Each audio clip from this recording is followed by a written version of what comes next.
Medieval history में हम पढ़ेंगे। अध्याय 1 में पढ़ेंगे भारत और संसार। अध्याय में दो में पढ़ेंगे दक्षिण भारत के राज्य 800 से 1200 ईस्वी तक। अध्याय 3 में पढ़ेंगे उत्तर भारत के राज्य 800 से 1200 ईस्वी तक। फिर 4 में पढ़ेंगे दिल्ली के सुल्तान। 5 में पढ़ेंगे जनता का जीवन। 6 में पढ़ेंगे मुग़लों और यूरोप वासियों का भारत में आगमन। 7 में पढ़ेंगे अकबर। 8 में पढ़ेंगे वैभव विलास का युग। 9 में पढ़ेंगे मुग़ल साम्राज्य का पतन। और इस तरह से ये चैप्टर समाप्त हो जाएगा। पहला अध्याय आज हम शुरू करते हैं, भारत और संसार। इतिहास में मध्यकाल अथवा मध्य युग शब्द का प्रयोग उस काल के लिए किया जाता है जो प्राचीन काल और आधुनिक काल के बीच का युग है। और हम कैसे जान सकते हैं कि कब प्राचीन काल समाप्त होता है और कब मध्यकाल का आरंभ होता है? हमने ईसा की 8वीं शताब्दी को मध्यकाल का आरंभ तथा 18वीं शताब्दी को उसका अंत मान लिया है। ऐसा क्यों? जब तुम इस पुस्तक को पढ़ोगे तो तुम देखोगे कि 8वीं शताब्दी के आसपास भारत के सामाजिक जीवन में बहुत से परिवर्तन हो रहे थे। इन परिवर्तनों ने भारत के इस काल को सामाजिक जीवन के अनेक पक्षों को प्रभावित किया था। जीवन के राजनीतिक और आर्थिक पक्षों पर उनका प्रभाव पड़ा। सामाजिक नियम, धर्म, भाषा, कला, थोड़े से हम कह सकते हैं कि सभी क्षेत्रों को इस परिवर्तन ने प्रभावित किया। इस प्रकार हम देखते हैं कि भारत के इतिहास का एक नया युग प्रारंभ हुआ और हम कह सकते हैं कि परिवर्तन 8वीं सदी के आसपास हुए। इसलिए हमने 8वीं शताब्दी के मध्यकाल को आरंभ माना है। 8वीं शताब्दी को मध्यकाल का आरंभ माना है। जिस प्रकार एक व्यक्ति एक वर्ष में अचानक नहीं बदल जाता, उसी प्रकार समाज भी अल्प समय में नहीं बदलता, उसके बदलने में समय लगता है। नए विचारों से समाज के सभी व्यक्ति एक साथ प्रभावित नहीं होते। यूँ तो भारत के इतिहास में कुछ परिवर्तन 8वीं शताब्दी से भी पहले आरंभ हो गए थे, पर देश के कुछ भागों में इसका प्रभाव कुछ समय बाद ही अनुभव किया गया। इसलिए सामान्य दृष्टि को देखते हुए हम कह सकते हैं कि नए विचारों का बीजारोपण 8वीं शताब्दी में हुआ। इस प्रकार मुगल साम्राज्य के पतन और अंग्रेजों के आने के समय 18वीं शताब्दी में भी अनेक परिवर्तन हुए। इसी कारण हम मध्यकाल का अंत इसी शताब्दी को में मानते हैं। तो मध्यकालीन भारत का इतिहास प्राचीन भारत के इतिहास से अनेक प्रकार से भिन्न है, क्योंकि हम मध्यकाल की घटनाओं से अधिक परिचित हैं। भारत में बोली जाने वाली वर्तमान काल की सभी भाषाओं का विकास इसी काल में हुआ। आज प्रयोग में आने वाले खाद्य पदार्थों एवं वस्त्र इसी काल में लोकप्रिय हुए। हम लोगों में प्रचलित अनेक धार्मिक विश्वासों का विकास भी इसी काल में हुआ। प्राचीन भारत की अपेक्षा हमको मध्यकालीन भारत की अधिक जानकारी प्राप्त है, अतः इसके संबंध में हमारा ज्ञान भी अधिक है। मध्यकाल हमारे अधिक निकट है, अतः इस काल का इतिहास जानने के लिए अनेक साधन मिलते हैं और हमारे सामने इन काल का जो चित्र अधिक स्पष्ट प्रतीत होता है। तो आपको ये चीज़ मालूम होगा कि प्राचीन काल के इतिहास की सामग्री हमको 2 प्रमुख साधनों से प्राप्त हुई है, पहला साहित्यिक और दूसरा पुरातात्विक। मध्यकाल के संबंध में भी कुछ ऐसा ही है। मध्यकाल के प्रारंभिक भाग अर्थात ईसा की 8वीं शताब्दी से 13वीं शताब्दी तक की जो अनेक सूचनाएं हैं हमको अभिलेखों से प्राप्त होती है। ये लेख या तो ताम्रपत्रों पर लिखे गए थे या शिलाओं पर, और ये सारे भारत के गांवों और मंदिरों में बहुत से बड़ी संख्या में मिलते हैं। यह आश्चर्य की बात नहीं है कि इन अभिलेखों का अध्ययन इस काल में इतिहास जानने का एक मुख्य साधन बन गया है। मध्यकाल के इतिहास को जानने के लिए विभिन्न प्रकार के साहित्यिक साधन भी प्राप्त हैं। यह साहित्य आरंभ में तारपत्रों और भोजपत्रों पर लिखा गया था, पर 13वीं शताब्दी से कागज़ पर लिखा जाने लगा और इन पुस्तकों में से अनेक अब तक मौजूद हैं। इनमें से कुछ में तो राजाओं के जीवन और राजवंशों द्वारा किए गए कार्य का विस्तार से वर्णन किया गया है, कुछ में प्राचीन संस्मरण है और कुछ में आत्मचरित के रूप में शासकों के जीवन के वर्णन हैं। जैसे बाबर और जहांगीर के संस्मरण में इस काल में भारत की यात्रा करने वाले विदेशी यात्रियों के द्वारा जो यात्रा वर्णन किया गया है, उससे भी हमें मध्यकालीन भारत की जानकारी मिलती है। कुछ धार्मिक तथा साहित्यिक ग्रंथ भी हैं जिसमें से अनेक छोटे छोटे चित्रों से, जिनको लघु चित्र कहते हैं, मिनिएचर पेंटिंग कहते हैं, सजे हुए हैं और इस काल के इतिहास के अध्ययन को सरल बनाने के लिए इसको दो भागों में बांट दिया गया है। 8वीं सदी से 13वीं सदी तक पूर्व मध्यकाल कहलाता है। इसके अंतर्गत प्रतिहार, पाल और राष्ट्रकूट राजाओं के शासनकाल, जिसके द्वारा कन्नौज के लिए किए गए परस्पर संघर्ष तथा उत्तर भारत के राजपूत राजाओं और दक्षिण भारत के चोल साम्राज्य का इतिहास आता है। 13वीं शताब्दी के बाद के काल को उत्तर मध्यकाल कहते हैं, जिसके अंतर्गत दिल्ली के सुल्तानों, बहमनी और विजयनगर के राज्यों और मुगल साम्राज्य का इतिहास आता है। यानी दिल्ली के सुल्तान, बहमनी, विजयनगर और दिल्ली और मुगल साम्राज्य का इतिहास, ये तो पूर्व मध्यकाल और उत्तर मध्यकाल में दो भाग में बटा है हमारा मध्यकालीन भारत। पूर्व मध्यकाल में भारतीय समाज में जो परिवर्तन हुए उसके विकास के कारण प्राचीन प्रणाली में निहित थे। इस पर इतिहास की पुस्तक प्राचीन भारत में विचार किया जा चुका है। उत्तर मध्यकाल में ये परिवर्तन समाज के द्वारा इस प्रकार स्वीकार कर लिए गए कि उनमें कुछ नवीनता ही न रही। अब कुछ और नवीन विचार और परिवर्तन समाज में आए, जो भारत के बाहर के नवीन राजवंशों द्वारा लाए गए। ये राजवंश उस समय उस विशाल देश के कुछ भागों पर शासन कर रहे थे। तो प्रमुख रूप से ये शासक तुर्क, अफगान तथा मुगल थे, जो भारतवर्ष में आकर बस गए थे। जो विचार ये अपने साथ लाए, उनसे भारतीय समाज में कोई मूल परिवर्तन नहीं हुआ, परंतु उनसे भारतीय संस्कृति और अधिक समृद्ध बन गई। इसलिए बावजूद इस बात के कि इस देश के 13वीं सदी के बाद के शासक प्रायः विदेशी ही थे, हम इसको भारतीय इतिहास का मध्य युग कहते हैं। केवल शासकों के अदल बदल जाने से साधारणतया सामाजिक जीवन में परिवर्तन नहीं होते। पूर्व मध्यकाल में तुर्क और मुगल भारतीयों पर शासन करते हुए भी उन्हीं की तरह जीवन व्यतीत करते थे। पूर्व मध्यकाल में तुर्की और मुगल भारतीयों पर शासन करते हुए भी उन्हीं की तरह जीवन व्यतीत करते थे। तुर्कों और मुगलों ने भारत को अपना देश बना लिया और वे स्वयं भारतीय समाज के अंग बन गए। इस काल में विदेशियों के भारत में आने के कारण भारत का बाहरी संसार से घनिष्ठ संबंध स्थापित हो गया। भारत में विदेशियों के आगमन को समझने के लिए यह जानना आवश्यक हो जाता है कि इस समय पश्चिम एशिया, यूरोप, मध्य एशिया, चीन और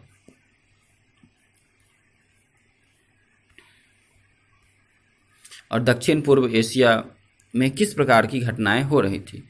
जैसा कि हमने पहली पुस्तक में देखा है कि ईसा की 7वीं शताब्दी में अरब में एक बड़ी महत्वपूर्ण घटना घट रही थी। पैगंबर मोहम्मद ने एक नवीन धर्म इस्लाम का उपदेश दिया और इससे अरब जातियों का संगठन बना और शीघ्र ही उनका राजनीतिक समूह बन गया। उन्होंने पश्चिमी एशिया में के अनेक भागों जैसे जॉर्डन, सीरिया, इराक, तुर्की, फारस, सिंध और मिस्र आदि को भी जीत लिया। पैगंबर की मृत्यु के पश्चात अरब जातियों पर एक के बाद एक कई खलीफा शासन करते रहे। खलीफा का शाब्दिक अर्थ है, पैगंबर की मृत्यु के बाद अरब जातियों का पर एक के बाद एक कई खलीफा शासन करते रहे। खलीफा का शाब्दिक अर्थ है उत्तराधिकारी अथवा प्रतिनिधि शासक। पहले 4 खलीफा हजरत मोहम्मद के साथी थे। उनके बाद उमैयदों का शासनकाल आया। ये दमिश्क से शासन करते थे। यानी खलीफा का शब्द तो होता है उत्तराधिकारी अथवा प्रतिनिधि शासक। पहले 4 खलीफा हजरत मोहम्मद के साथी थे और उनके बाद उमैयदों का शासन काल आया। उमैयदों ये दमिश्क से शासन करते थे। उमैयदों के बाद अब्बासी वंश के शासकों ने बगदाद से शासन किया। उमैयदों के बाद अब्बासी वंश के शासकों ने बगदाद से शासन किया। हारून उल रशीद, जिसका दरबार सारे संसार में प्रसिद्ध था, बगदाद के खलीफा थे। हारून उल रशीद बगदाद के खलीफा थे। धीरे धीरे अरबों ने अन्य प्रदेश, विशेष रूप से उत्तरी अफ्रीका के क्षेत्र जीत लिए। शीघ्र ही वे स्पेन में पहुंच गए और फ्रांस की ओर बढ़े, किंतु वे फ्रांस के दक्षिण में रोक लिए गए अरबों का उद्देश्य केवल विजय प्राप्त करना ही नहीं था, वे अपने साम्राज्य के अंदर व्यापार पर अधिकार करके उनको प्रोत्साहित भी करते थे। शीघ्र ही अरब लोग संसार के विभिन्न भागों, भारत, चीन, यूरोप तथा पूर्व और पश्चिम अफ्रीका से व्यापार करने लगे। इस व्यापार से अरब लोग धनवान हो गए और उन्होंने एक नवीन सभ्यता के विकास में अपने धन का उपयोग किया। इस काल में यूनान, फारस, चीन तथा भारत की विद्या में उन्होंने विशेष रुचि दिखलाई और अपने विद्या केंद्रों में उसका और अधिक विकास किया। इस युग में अरब सभ्यता संसार की सबसे अधिक विकसित सभ्यताओं में से थी।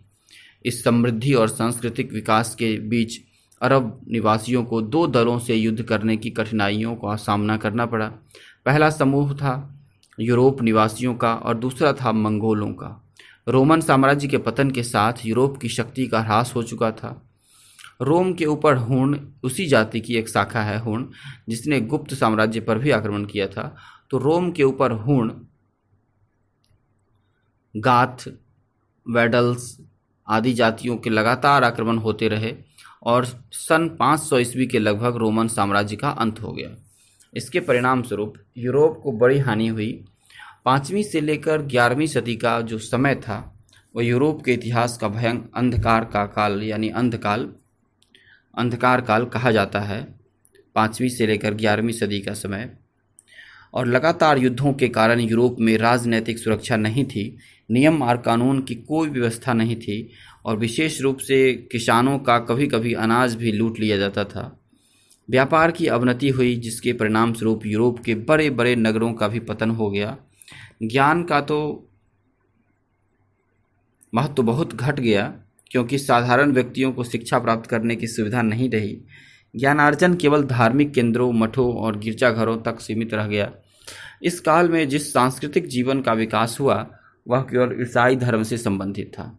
ईसाई पादरी सारे महाद्वीप में यात्रा करते थे और लोगों को ईसाई बताते थे। फलतः ईसाई धर्म लोकप्रिय होता गया। जर्मनी के कुछ राजाओं ने ईसाई धर्म के प्रचार में उत्साह दिखाया और 10वीं शताब्दी ईस्वी में जर्मनी, इटली तथा कुछ अन्य क्षेत्रों को मिलाकर एक साम्राज्य की स्थापना की गई जो पवित्र रोमन साम्राज्य कहलाया। यूरोप के अंधकार युग का दूसरा प्रमुख परिवर्तन सामंतवादी व्यवस्था यानी फ्यूडलिज्म की उत्पत्ति थी। यूरोप के अंधकार युग का दूसरा प्रमुख परिवर्तन जो था वो फ्यूडलिज्म या सामंतवादी व्यवस्था की उत्पत्ति थी। फ्यूडलिज्म शब्द लैटिन भाषा के फ्यूडम शब्द से बना है, जिसका अर्थ है जमीन का एक टुकड़ा जो किसी सेवा के बदले दिया गया हो। राजा अफसरों को नगद वेतन के बदले जमीन देता था। जमीन उन अन्य लोगों को भी दी जाती थी जिनको राजा पुरस्कृत करना चाहता था। इसलिए किसानों को जमींदारों या उन व्यक्तियों के लिए जिन्हें जमीन दे दी जाती थी और जो सामंत कहलाते थे, काम करना पड़ता था। सामंतों का कर्तव्य राजा के लिए सैनिक एकत्र करना था। बहुत से किसान मजदूर होते थे और उनको सामंत की भूमि पर काम करना पड़ता था। किसान न गुलाम होते थे और न उन पर जमींदार का अधिकार होता था, पर कभी कभी उनके साथ बड़ा बुरा व्यवहार किया जाता था। सामंतीय व्यवस्था की सारी सुविधाएं इन जमींदारों को ही प्राप्त थी। भूमि पर किसान कठिन परिश्रम करते थे, पर धन का समान वितरण नहीं था। जमींदार और राजा धन का अधिकांश भाग ले लेते थे और विलासितापूर्ण जीवन व्यतीत करते थे। किसान गरीब ही बने रहे। अंधकार युग में यूरोप का अरब जगत से संबंध टूट गया, पर बाद में यूरोप के लोग अरब देशों में रुचि लेने लगे। यूरोप के निवासियों में यह रुचि धर्म और व्यापार के कारण उत्पन्न हुई। व्यापार के कारण अरब लोग धनवान हो गए थे और इस कारण यूरोप के कुछ व्यापारी भी इस व्यापार में भाग लेना चाहते थे। यूरोप के नए बने ईसाई इस्लाम धर्म के प्रचार के कारण चिंतित थे और इस कारण अनेक धर्म युद्ध संगठित किए गए। इन धर्म युद्धों को क्रूसेड कहते हैं और इन युद्धों में यूरोप के राजा और वीर सरदार अपनी अपनी सेनाएं लेकर पूर्वी भूमध्य सागरीय प्रदेशों में मुसलमानों से लड़ने जाते थे। उन्हें धर्म युद्धों में भूमि प्राप्त करने में सफलता नहीं मिली, पर इन युद्धों से यूरोप निवासी अरब निवासियों के अधिक निकट संपर्क में आ गए और वे अरब व्यापार में भाग लेने लगे। यूरोप के लोग अरब विद्याओं में भी रुचि लेने लगे। 15वीं और 16वीं सदी के यूरोप में विद्या का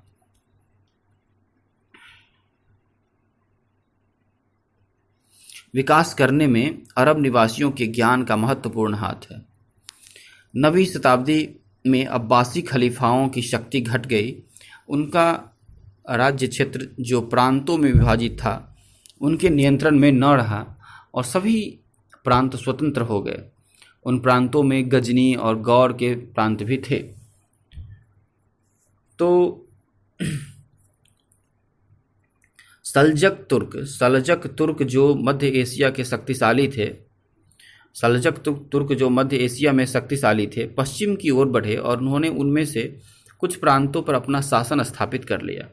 11वीं शताब्दी तक सल्जक तुर्क पश्चिम एशिया में शक्तिशाली बन रहे थे और अपने शासन की स्थापना कर रहे थे। उन्होंने फारस, इराक, सीरिया और बेंजेंटाइन साम्राज्य पर आक्रमण किया और शीघ्र ही उस क्षेत्र में बस गए। बेंजेंटाइन साम्राज्य की राजधानी कुस्तुनतुनिया, आधुनिक इस्तांबुल, बेंजेंटाइन साम्राज्य की राजधानी कुस्तुनतुनिया जो आधुनिक इस्तांबुल वाला जगह था और किसी समय यह साम्राज्य वैभव और विस्तार में रोम साम्राज्य का प्रतिद्वंदी था। बेंजेंटाइन साम्राज्य या बेंजेंटाइन सभ्यता प्राचीन यूनानी सभ्यता की नींव पर खड़ी हुई थी और पूर्वी भूमध्य सागर, रूस तथा स्कैंडिनेविया के व्यापार पर उसका अधिकार था और चीन से लेकर फारस तक मध्य एशिया से होकर आने वाले व्यापारियों के व्यापार में भी यह साम्राज्य भाग लेता था और इसी कारण वह वैभव संपन्न बनता जा रहा था। 13वीं शताब्दी में चंगेज खां के नेतृत्व में मध्य एशिया के मंगोलों ने फिर बेंजेंटाइन पर आक्रमण कर लिया और इस आक्रमण ने पश्चिम एशिया में सजलक तुर्की को कमज़ोर कर दिया। इससे केवल ऑटोमन तुर्क ही बच सके और अनातोलिया में बस गए थे और जिनको 1453 ईस्वी में कुस्तुनतुनिया को विजय करने में सफलता मिली। पश्चिमी एशिया के इस भाग पर वे अपना अधिकार जमाए रहे और इस बीच में मंगोलों की शक्ति बढ़ी और उन्होंने पश्चिमी एशिया और दक्षिण रूस से लेकर मध्य एशिया के उस पार चीन तक के क्षेत्र पर अपना अधिकार जमा लिया, है ना। मध्य एशिया के रूस यानी पश्चिमी एशिया और इस बीच में मंगोलों की शक्ति बढ़ी और मंगोलों ने पश्चिमी एशिया और दक्षिण रूस से लेकर मध्य एशिया के उस पार चीन तक के क्षेत्र पर अपना अधिकार जमा लिया। 13वीं शताब्दी के मध्य से लेकर 14वीं शताब्दी के मध्य तक मंगोल चीन पर शासन करते रहे। 7वीं शताब्दी से 13वीं शताब्दी तक टांग और सुंग वंशों के शासनकाल में चीन की वैभवशाली और शक्तिशाली देश रहा है। इससे चीन पर विजय प्राप्त करके मंगोलों ने अपनी राजनीतिक शक्ति भी बढ़ा ली और वे धनवान भी हो गए। इस समय मध्य एशिया के क्षेत्र का महत्व बढ़ गया था क्योंकि चीन और पश्चिमी एशिया का व्यापार इसी क्षेत्र द्वारा हो रहा था। मध्य एशिया से हो रहा था चीन और पश्चिमी एशिया का व्यापार करने वाले काफिले यानी कारवां जिस मार्ग से होकर जाते थे उनको रेशम का मार्ग कहते थे क्योंकि चीन का रेशम व्यापार की महत्वपूर्ण वस्तु थी। इसके अतिरिक्त चीन के नवीन आविष्कार भी अन्य वस्तुओं के साथ पश्चिम एशिया में आए। इन वस्तुओं के साथ अन्य वस्तुओं के साथ पश्चिम एशिया में आए, जैसे बारूद, कागज और कंपास, जिसे कुतुबनुमा कंपास को ही कहा जाता है। बारूद, कागज और कंपास बनाने की तथा छापने की कला आदि सब चीन से यूरोप पहुँचे। इसलिए व्यापार के कारण मध्य एशिया के क्षेत्र पर अपना अधिकार रखना बहुत महत्वपूर्ण हो गया था। मंगोलों ने क्या किया? मंगोलों ने इस्लाम धर्म को स्वीकार कर लिया। इसलिए उन्होंने चीन के कुछ भागों और मध्य एशिया में रहने वाली जातियों को मंगोलों ने चीन के कुछ भागों और मध्य एशिया में रहने वाली जातियों को इस्लाम धर्म का मानने वाला बना लिया। चीन के व्यापार में केवल रेशम के मार्ग का ही प्रयोग नहीं किया जाता था, बल्कि चीन के व्यापारी जहाज़ों से भी अपना सामान ले जाते थे। वे जहाज़ कैंटन, अमोय तथा दक्षिणी चीन के अन्य बंदरगाहों से चलते थे। वे जहाज़ या चीन से व्यापार होने वाले जहाज़ कैंटन, अमोय तथा दक्षिण चीन के अन्य बंदरगाह से चलते थे। इनमें से कुछ जहाज़ भारत और पूर्वी अफ्रीका तक की यात्रा करते थे और अन्य दक्षिण पूर्वी एशिया के बंदरगाहों में रुक जाते थे। अनाम, आलोश, कंबोडिया, जावा, सुमात्रा और मलाया जैसे देशों में चीन और भारत के व्यापारियों में प्रतिद्वंदिता चलती थी। ये व्यापारी केवल सामग्री ही नहीं, अपने साथ अपने अपने देश की सभ्यता और संस्कृति भी लाते थे। 14वीं शताब्दी में अरब के व्यापारियों ने भी दक्षिण पूर्वी एशिया में अपने पैर जमा लिए थे। इस प्रकार हम देखते हैं कि मध्यकाल में संपूर्ण संसार के विभिन्न देश एक दूसरे के निकट आ रहे थे। व्यापार के द्वारा विभिन्न क्षेत्रों के लोगों का पारस्परिक संपर्क स्थापित हो रहा था। अब कोई देश अकेला नहीं रह सकता था और भारत भी इन सब घटनाओं के बीच में खिंच आया। भारत का अरब और चीन के साथ संबंध व्यापार के माध्यम से ही स्थापित हुआ। तुर्की और मध्य एशिया के मुगलों ने इस व्यापार को प्रोत्साहित किया। कुछ समय बाद वे भारत में विजयी बनकर आए और उनका भारत में आना यूरोप निवासियों के आने की तरह ही था, जो पहले व्यापारी बनकर आए और फिर शासक बनकर गए। और भारत में आना यूरोप निवासियों के आने की तरह ही था, जो पहले व्यापारी बनकर आए और फिर शासक बन गए। तो पूर्व मध्यकाल में उत्तर भारत अनेक राज्यों में बटा हुआ था। ये राज्य प्रायः एक दूसरे से लड़ा करते थे। दक्षिण भारत में उत्तर भारत तो अनेक राज्यों में बटा हुआ ही था और आपस में लड़ते भी रहते थे। तो ये राज्य प्रायः एक दूसरे से लड़ा करते थे। दक्षिण भारत में इस काल में शक्तिशाली चोल राजाओं का शासन था। उन्होंने दक्षिण भारत के विस्तृत क्षेत्र को जीत लिया और उनकी सेनाएं उत्तर भारत में गंगा नदी तक आ गई। अब हम दक्षिण भारत की बात करते हैं। तो दक्षिण भारत में इस काल में शक्तिशाली चोल राजाओं का शासन था और उन्होंने दक्षिण भारत के विस्तृत क्षेत्र को जीत लिया और उनकी सेनाएं उत्तर भारत में गंगा नदी तक आ गई। वे लोग बड़े धनवान थे, क्योंकि दक्षिण भारत के व्यापारी इस समय दक्षिण पूर्वी एशिया के देशों और चीन के साथ व्यापार करते थे।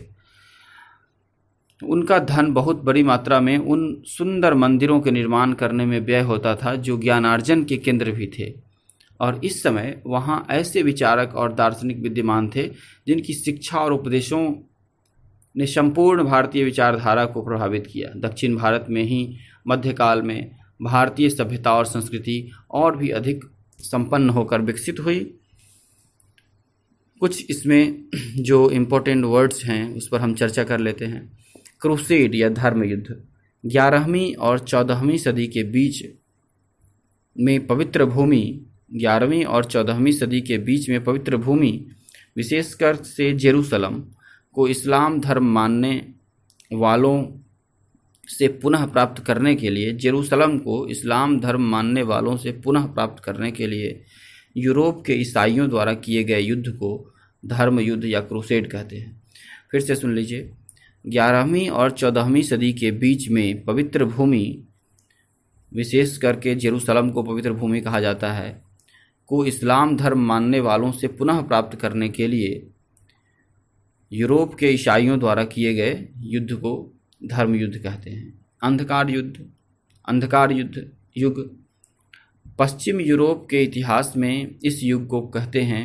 पश्चिम यूरोप के इतिहास में उस युग को अंधकार युग कहते हैं, जो पश्चिम के रोम साम्राज्य, जो 476 AD के पतन से प्रारंभ होकर और यूरोप में विद्या के पुनर्जागरण काल के आरंभ के साथ समाप्त होता है, उसे हम अंधकार युग कहते हैं। माने 476 ईस्वी के में जो पतन हो रहा था रोमन साम्राज्य, उसके पतन के बाद और आरंभ जब हुआ, विद्या का पुनर्जागरण काल जब स्टार्ट होता है, उस बीच को अंधकार युग कहा जाता है, यानी 11वीं सदी तक के। अभिलेख किसे कहते हैं? तो कुछ सूचना देने के उद्देश्य से किसी कठोर और स्थायी वस्तु साधारणतया पत्थर या धातु पर प्रचलित संकेतों अथवा अक्षरों के में खुदे हुए लेख को अभिलेख कहते हैं। खलीफा हज़रत मोहम्मद की मृत्यु के पश्चात मुस्लिम समाज के सर्वोच्च नेता की उपाधि सबसे पहला खलीफा अबू बकर था। सबसे पहला खलीफा था अबू बकर।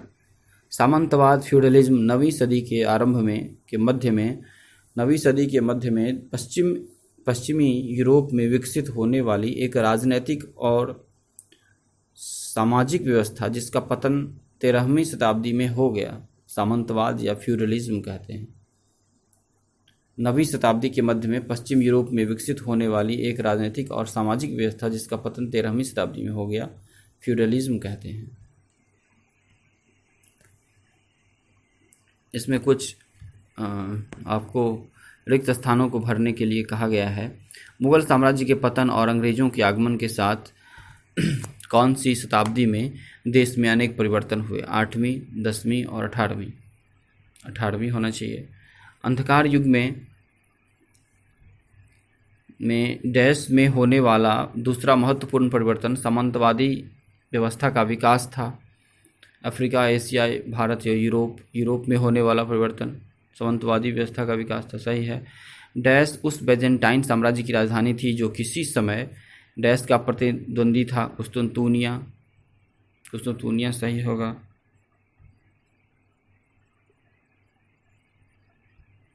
अब 13वीं सदी के मध्य में 14वीं शताब्दी के मध्य तक मंगोल डैश में शासन करते थे, चीन में शासन करते थे। पैगंबर की मृत्यु के बाद डैश के ऊपर खलीफाओं का शासन चलता रहा। अरब के निवासियों के ऊपर खलीफाओं का शासन चलता रहा। तो इनमें से कुछ प्रश्न का उत्तर आपको देना है। अरबों ने अपनी शक्ति का विस्तार किस प्रकार किया? मंगोल कौन थे और उन देशों के नाम बताइए जिन पर उन्होंने आक्रमण किया।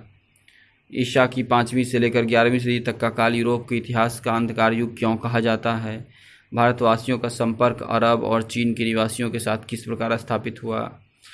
करने के लिए रुचि कार्य है आपको कि यूरोप, एशिया और अफ्रीका के मानचित्र में उन स्थानों को दिखाओ जिन पर अरब निवासियों ने विजय प्राप्त की थी। संसार के मानचित्र में उन भाग या मार्ग का प्रदर्शन करो जिसके द्वारा विदेशी भारत में व्यापार